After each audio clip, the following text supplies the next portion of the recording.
Akala ko nakita ko ang lahat ng masama sa aking panahon bilang isang pulis ng Los Angeles. Mga kaso ng pagpatay, mga katawan na walang ulo, mga serial killer na may mga mata na kasing blanko ng mga black hole.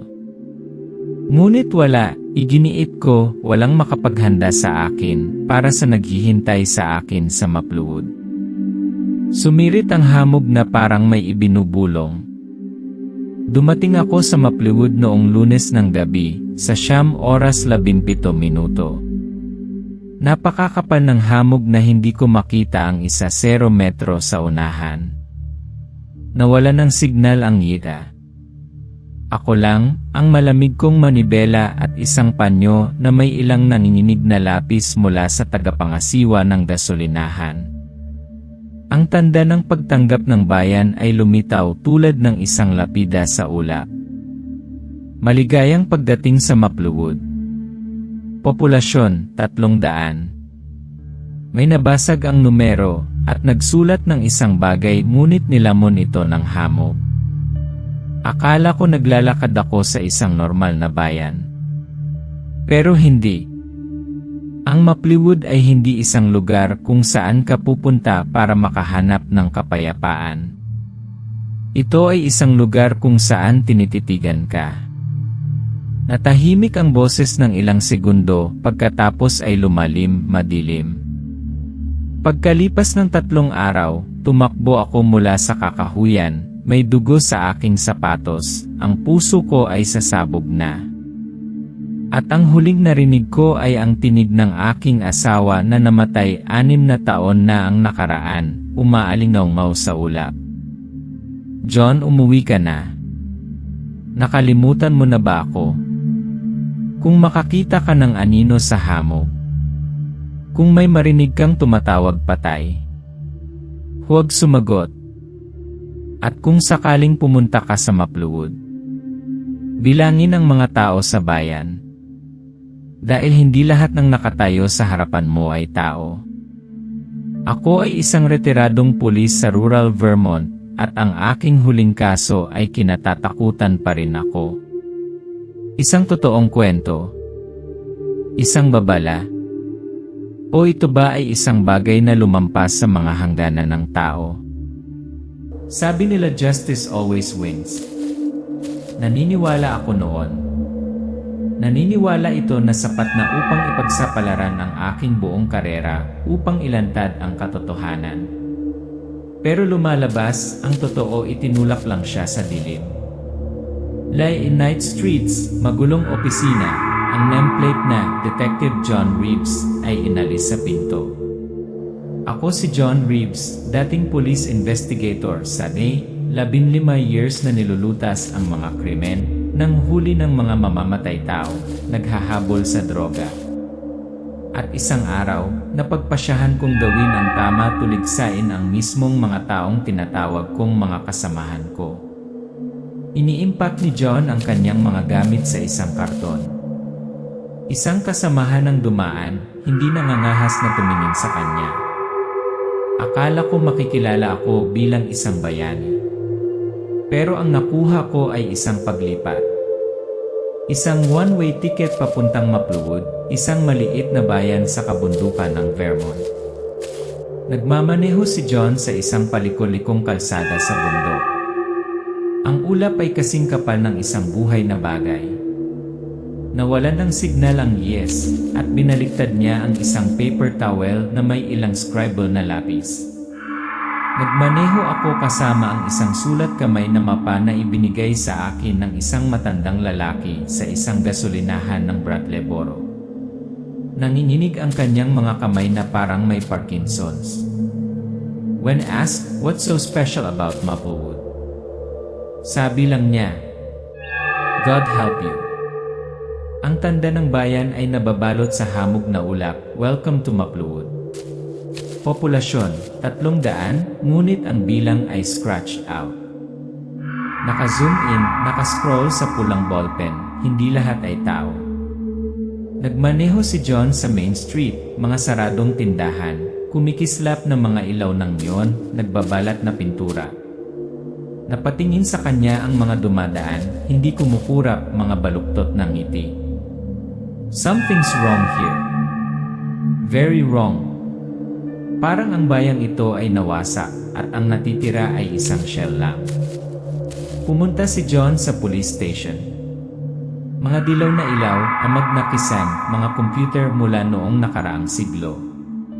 Bumati si Sheriff McGee O'Connor, isang pilit na ngiti, malamig ang mga kamay bilang mga mummies. Dialogue, McGee. Kanina ka pa namin hinihintay. Laging alam na darating ang isang tulad mo eh. Nagulat si John, naghihintay. Pero hindi kita binalaan. McGee, may mga bagay alam natin bago mangyari. Lumilitaw si Deputy Alex, bata, masigla, sabik ang mga mata, ngunit may isang bagay na mahirap ipaliwanag. Hello, Detective. Walang masyadong kaso dito, pero sigurado akong may makikita kang hindi malilimutan. Scene. Bumukas ang pinto, pumasok si Evelyn Carter, direktor ng Historical Society, na may ambon sa likod niya. Matandang babae, makapal na kardigan, maliwanag na asul na mga mata tulad ng mga headlight, matatag na boses, maingat na pinipili ang bawat salita. Welcome to Maplewood, Detective Reeves. Sana may matutunan ka sa lugar na ito. Tumawa si John, pumunta ako para tumulong sa paglutas ng kaso. Tumingin ng diretsyo si Evelyn sa mga mata ni John. Narito ang katotohanan ay wala sa mga file. Ito ay nasa ambon. Sa mga bagay na hindi mo pinangarap na paniwalaan. Inaka ni Alex si John palabas sa kalye, ipinakilala ang bawat tindahan, ngunit bawat isa ay may isang bagay na peke. Isang grocery store, binati ng may-ari, "Welcome to Maplewood, Detective." Eksakto tulad ng sinabi ng nauna, parehong ekspresyon, parehong tono. Nagsimulang maghinala si John, sinusundan ng mga mata ang bawat taong dumadaan sa kanya. Si Alex na may pilit na ngiti ay bumulong. Minsan iniisip ko may hinihintay ang lugar na ito. Para bang ang buong bayan ay naghahabol ng hininga. Nag-check-in si John sa Maple Rest Inn. Malinis ang kwarto, ngunit malamig, hindi tumatakbo ang wall clock. Nakatayo siya sa tabi ng bintana, nakatingin sa bakanteng kalye. Ang ambon ay dumidikit sa salamin na parang humihina. Biglang ang mahinang tawa ng isang babae ay umalingaw-ngaw sa di kalayuan. Sobrang pamilyar. Boses iyon ng kanyang namatay na asawa. John, umuwi ka na. Akala ko iniwan ko na ang nakaraan. Pero parang nauna pa sa akin. Bahagi 1, ang bayan na hindi naaalala ang mga mukha. Day 2 in Maplewood. Naisip kong hahawakan ko ang isang simpleng kaso ng nawawalang tao. Ngunit ang nakita ko ay wala sa alinman sa mga ulat. At ang pangalang Robert Chen ay ang simula ng isang bangungot. Ang istasyon ng pulis. Binasa ni John ang file ng nawawalang tao para kay Robert Chen, isang 32 taong gulang na turistang Asyano na pumasok sa kakahuyan sa tabi ng isang trail malapit sa isang batis, pagkatapos nawala. Itinuro ni Alex ang ilang bagay na hindi karaniwan. Walang palatandaan ng pakikibaka. Walang dugo. Hindi narinig ang mga hiyawan. Kumunot ang noo ni John. Isang matandang lalaki, matangkad, malakas, walang mga trap. Ni isang sigaw. Nagambala si McGee, ang kanyang mukha ay madilim, ang kanyang mga mata ay walang laman. Malalim ang kakahuyan dito, Detective. Nilalamon nito ang mga tao. Nagpunta sina John at Alex sa grocery store ni Elreth Patterson, ang lugar na pinuntahan ni Robert bago siya mawala. Elreth Patterson, matamis na boses, patay na ngiti. Bumili siya ng spring water at trail mix. Black jacket. Reddish-brown hiking boots. Pagkatapos ay pumunta sila sa gasolinahan, inulit ni E. Harris ang eksaktong parehong mga salita. Spring water at trail mix. Black jacket. Reddish-brown boots. Tumingin si John kay Alex, bumulong. Nakikita mo? Parang copy-paste. Same eyes. Same smile. Same tone of voice. Hindi magandang alaala. Parang kabisado ang mga linya. Isang eksena ng dalawa na sumusunod sa trail kung saan nawala si Robert. Yumupo si John, nakakita ng mahabang bakas ng putik na parang mga secretion, hindi dugo, hindi katas. Ang sangkap ay kumikinang sa madilim na sikat ng araw, tulad ng langis na hinaluan ng metal. Bumulong si John. Ito ay buhay. Sinubukan ni Alex na tumawa. Ito ay maaaring isang katas ng puno. O isang taong nadulas sa putik sa kakahuyan.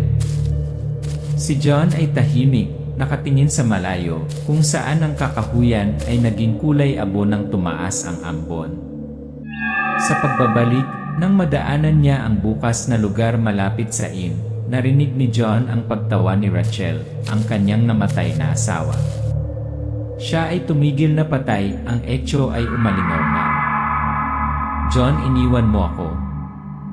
Lumingon si Alex at nagtanong. May narinig ka ba? Natahimik si John. Ngunit ang kanyang mga mata ay patuloy na gumagalaw na parang napapalibutan ng isang bagay na hindi nakikita. She's dead. I buried her with my own hands. I'm sure of it. Ngunit ang boses na yon ay sa kanya. O kung ano ang suot niya. Pumunta si John sa Broken Antler Bar. Umupo kasama si Tom Jenkins, ang tanging lalaking hindi tumingin sa kanya na parang puppet. Nagbuhos si Tom ng beer, tumingin sa salamin. Nakikita mo ang mga palatandaan, tama? Ang putik. Ang boses na tumatawag. Ang mga mukha na hindi kumukurap eh. Tanong ni John. Alam mo ba kung ano ang nangyayari? Tom, hindi ko alam ang lahat. Pero isang bagay ang alam ko, may mga tao na hindi tao. Nakakatawa sila. Nakakapag-usap sila. Pwede silang magpanggap pero hindi nila nararamdaman. Bumalik sa kanyang silid, nakita ni John ang orasan na 2 oras 44 minuto 10, ang eksaktong oras na dapat na iwan ni Robert Chen ang kamera sa huling pagkakataon. Bahagyang kumislap ang ilaw sa silid. Sa salamin, lumitaw ang singaw, ang hugis ng kamay na inilagay sa loob, kahit na nag-iisa si John. Napaatras si John at namatay ang ilaw. Katahimikan. Nagsimulang gumapang ang ambon sa mga siwang ng pinto. Ang pagdududa ay wala na sa iba. Nagsimula akong magduda sa aking sarili. Matino ba talaga ako? O ang bayang ito ba ay paunti-unti akong sinusulat? Part 2, mga taong marunong tumawa pero hindi marunong makiramdam.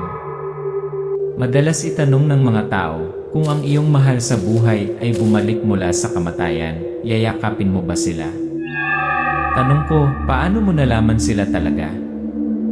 Gabi, Broken Antler Bar, madilim na mga ilaw, ambon na tumatagos sa mga bitak sa pinto na parang usok. Nakaupo si John sa tapat ni Tom Jenkins, namumula ang mga mata dahil sa kawalan ng tulog, nanininig ang mga kamay habang nagsisindi ng sigarilyo. Sumandal si Tom, bumulong. 40% ng populasyon ng Maplewood ay hindi na tao. Sila ay kamukha natin, nagsasalita tulad natin, nakatira sa gitna natin. Pero sa loob wala silang laman. Kumunot ang noo ni John. Ano ang ibig mong sabihin parang? Mabagal na sabi ni Tom. Tinatawag silang mimics. Kinokopya nila ang mga tao batay sa mga alaala, boses, ugali ngunit hindi perpekto. Makikita mo, hindi kumukurap ng mga mata, baluktot na ngiti, off-key na boses, parang isang masamang artista. Si John ay bumalik sa kanyang silid, binuksan ang kanyang kwaderno. Magi, hindi kumukurap bago ang 5 segundo. Ian J. Patterson, gumagamit ng parehong parirala bilang Harris. Evelyn, tila alam kung ano ang darating. Isang bagong pahina, sumulat siya sa malalaking titik. Sigurado ba akong tao pa rin ako? Ang pagdududa ay hindi na tungkol sa iba, nagsisimula itong gumapang sa aking sarili. Kung kaya nilang gayahin ang mga emosyon, kung gayon ang mga alaala ko, totoo ba sila? Isang abandonadong bodega, isang mahinang flashlight ang kumikinang sa 7 tao. Tom, John, Alex, Marcus, ang mekaniko, Lucy, ang batang ina, Sarah, ang guro, at si Old Ben, ang ranger. Walang nagtitiwala sa sinuman. Ang bawat isa ay may sariling karanasan. Lucy, bumalik ang aking asawa pagkatapos ng aksidente. Alam niya ang lahat, ngunit nang sabihin ko ang pangalan ng pusa, nagkamali siya. Hindi siya kailanman nagkamali. Sarah, ang mga bata sa klase 3 sa kanila ay nakalimutan ang kanilang sariling mga pangalan. Pero nagtawanan pa rin sila na parang walang nangyari. Natahimik ang grupo nang tumayo si Alex, nanginginig ang mga kamay, namumutla ang mukha.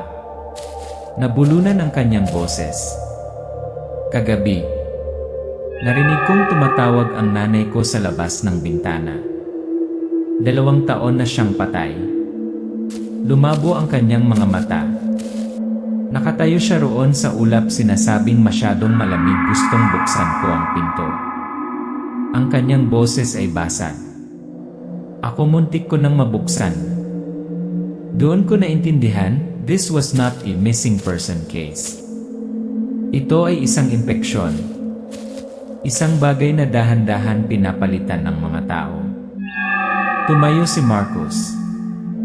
Kung nakakagawa sila ng peking emosyon, paano natin malalaman kung sino ang totoo? Tumingin si Tom sa paligid, malamig. Walang mapagkakatiwalaan. Kahit ang sarili mo. Naikuyom ni John ang kanyang mga kamao, naramdaman ang kumukulong gulat sa grupo na umaabot sa sukdulan nito. Nagsimulang magtinginan ang lahat, ang bawat paghinga ay nagiging kahina-hinala. Biglang nawala ng kuryente. Nagpanik ang lahat, nag-flashlight na pabalik-balik.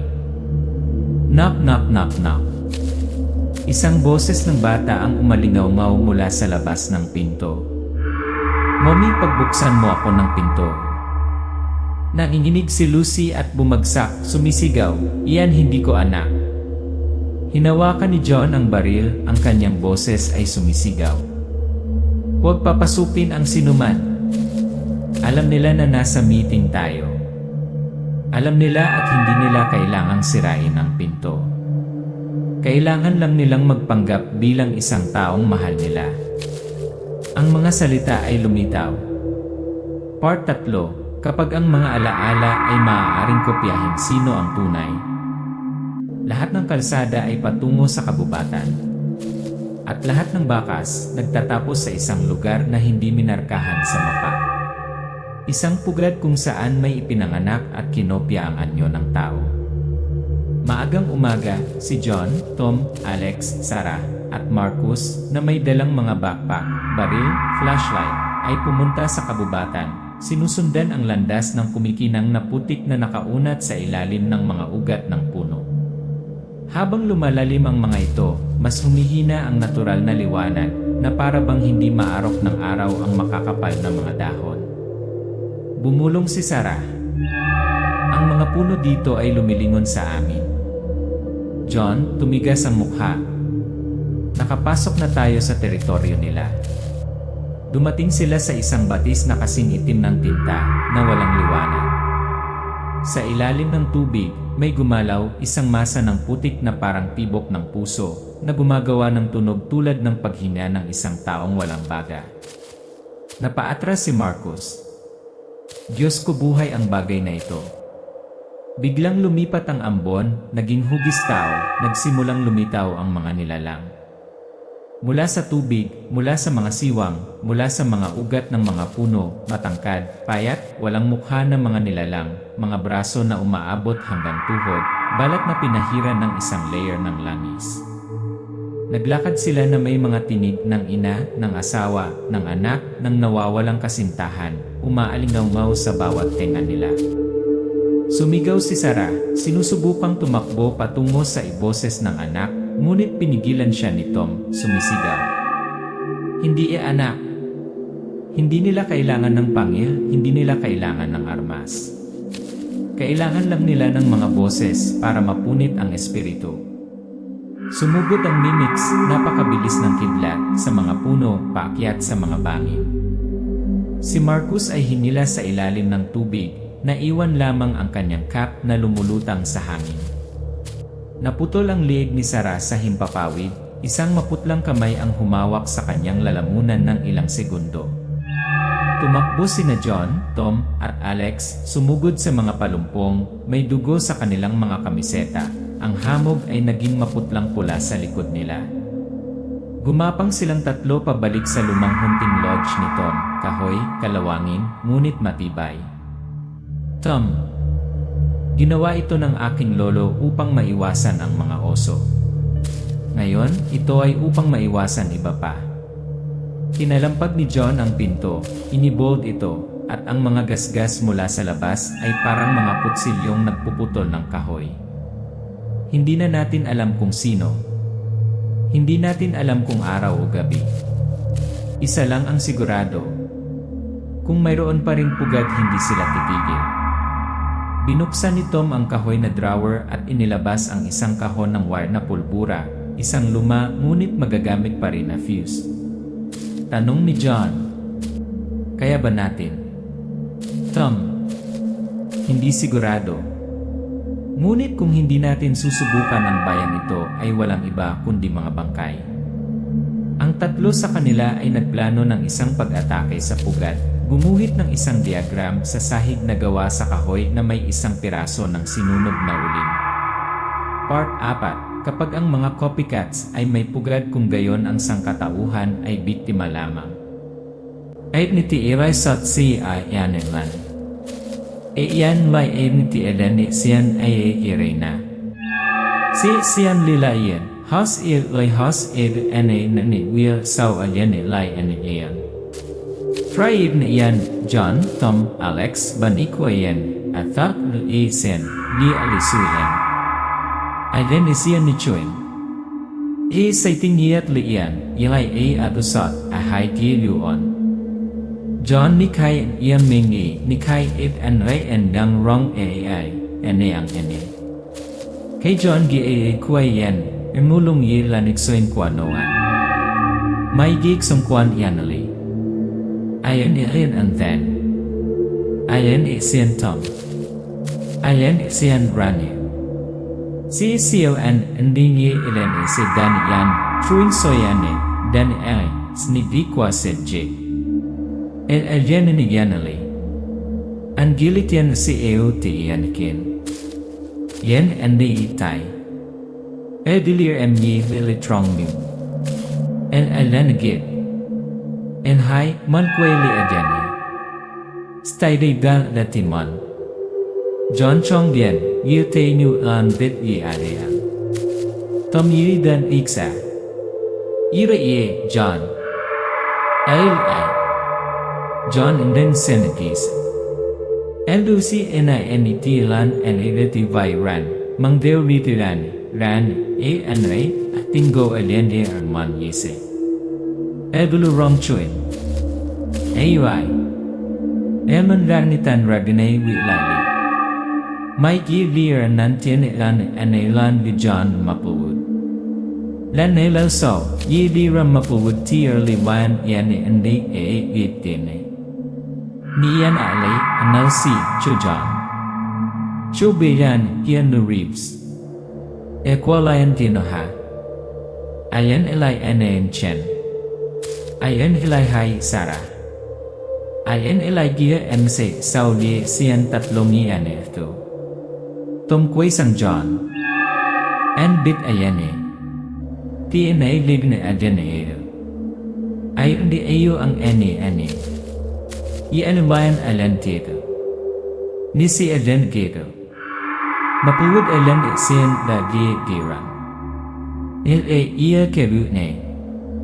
Stay event iya silay trong sian ani. Ito tunso, John Nandi Burlington, Lan Naibo L. Layan may tie etiye. Il Daniel, N.A.U.I. L.I. ni writing ni kwentap bang latiye kierne.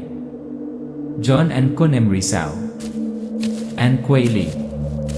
Trong Lon Ran, and the Ian Giane, via D.8 Al, Cow, Yue, Yia D. Yan and Dilan. John Lily, Ridian, and then Aden Yam Yan. Tay an Hrong Bian itu. An Li Ne. Ian Yan Ibinando. Tay Rikay Mapawud. And an Aiden E. Idena Richaite. Sila libindi ang may saudanity. Has sila hindi trong air lan iyan aninay. Nuri ni ay wigi. Nude ni endo ni iye nusawi. Iye la may tiyay ani.